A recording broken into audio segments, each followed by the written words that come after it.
Students दूसरा principal जो वो आइडेंटिफाई करता है वो है इंडिपेंडेंट थिंकिंग। उसमें वो ये कहता है कि a commitment to test knowledge through experience, persistence and a willingness to learn from mistakes. अब आप इसमें गौर कीजिए कि वो जिस कमिटमेंट की बात कर रहा है वो ये बात कर रहा है कि अगर आपने एक नॉलेज जो है उसको गेन किया है, एक्वायर किया है, तो फिर आपने उसकी प्रैक्टिकल एप्लीकेशन भी देखनी है।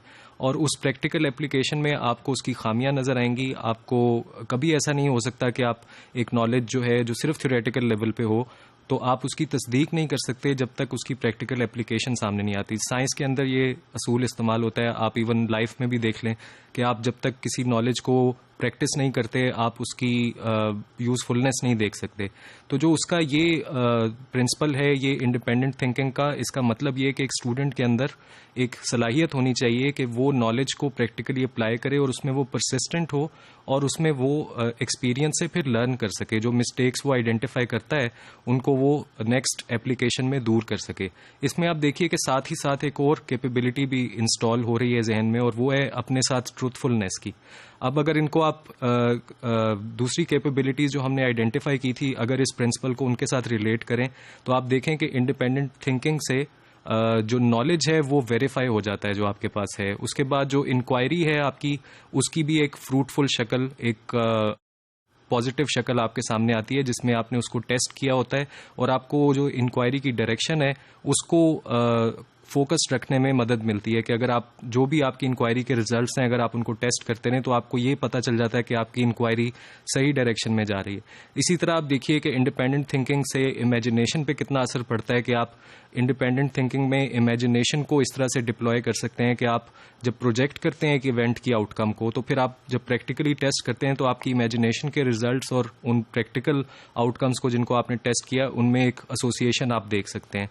फिर ये आपकी इंटेलिजेंस को डेवलप करने के लिए भी बहुत ज़रूरी है क्योंकि आप एक न्यू ओरिजिनल नॉलेज प्रोड्यूस करने की बात कर रहे हैं जिसमें आपने खुद से इंक्वायरी की है और फिर उसके रिजल्ट्स को वेरीफाई किया है, उनको टेस्ट किया, रिपीटेडली देखा है और फिर उसमें से आपने मिस्टेक से लर्न किया है जो कि आपकी फिर इंटेलिजेंस की कैपेबिलिटी को डेवलप करता है।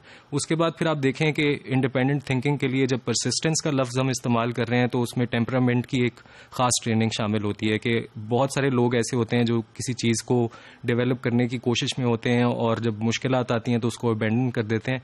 लेकिन अगर आपका टेम्परामेंट अप्रोप्रिएट है और आप इंडिपेंडेंट थिंकिंग की ट्रेट आपके अंदर मौजूद है तो फिर वो टेम्परामेंट आपको उसमें हेल्प आउट करता है और उससे आपका टेम्परामेंट रिफाइन भी होता है, according to the requirement of work refine होता है। उसके बाद फिर एस्थेटिक सेंस और आपका कैरेक्टर वो भी इससे इन्फ्लुएंस होते हैं।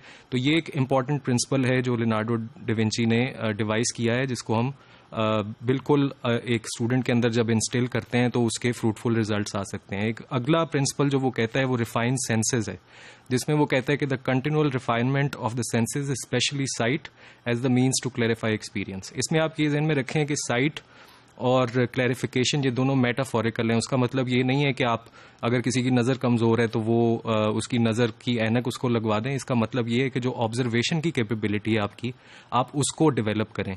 देखने का, सीइंग का मतलब समझना भी होता है कि आपकी जो समझने की कैपेबिलिटी है, जो सेंस एक्सपीरियंस से आप समझते हैं, जो देख के आप समझते हैं, उस क्वालिटी को भी रिफाइन करने की ज़रूरत है। और फिर आप देखिए कि वो उसमें क्लैरिफिकेशन का मतलब ये है कि जब ऑब्जर्वेशन उस वक्त लॉपसाइडेड होती है, उस वक्त पार्शल होती है जब आपकी अजम्पशन जो है वो फैक्ट्स के अकॉर्डिंगली ना हो। जिस तरह बाज़ लोग होते हैं कि वो पहले से ये ज्यूम कर लेते हैं। आप एज टीचर्स ये एक्सपीरियंस करेंगे कि एक स्टूडेंट है जो बहुत लायक है अपनी सब्जेक्ट्स जो वो पढ़ता है लेकिन आर्ट में वो वीक है तो आप उसके बारे में एक अजम्पशन बना सकते हैं कि वो जनरली उसका जहन अच्छा है लेकिन आर्टिस्टिक टैलेंट उसके अंदर नहीं है। और फिर जब भी वो कोई इम्प्रूवमेंट भी करने की कोशिश करेगा तो आपके जहन में क्योंकि ये एक प्रिजम्पशन होगी कि वो आर्ट में वीक है तो आप उसकी इम्प्रूवमेंट को देख नहीं पाएंगे। तो अजम्पशन और ऑब्जर्वेशन का जो रिलेशनशिप है उसमें आपको इंटेलिजेंट होने की ज़रूरत है कि जो अजम्पशन है वो इतनी फिक्स ना हो कि वो आपकी ऑब्जर्वेशन को लॉपसाइडेड कर दे। आपको अजम्पशन को फ्लेक्सिबल रखना पड़ेगा और ऑब्जर्वेशन को इंडिपेंडेंट और न्यूट्रल रखना पड़ेगा, तभी वो एक क्लैरिफाइड ऑब्जर्वेशन हो सकी है। तो रिफाइनिंग द सेंसेस का मतलब ये है कि आपकी ऑब्जर्वेशन और अजम्पशन के दरमियान एक हेल्दी रिलेशनशिप होना चाहिए और आपकी ऑब्जर्वेशन जो है वो इन डेप्थ चीज़ों को न्यूट्रली आप देख सकें।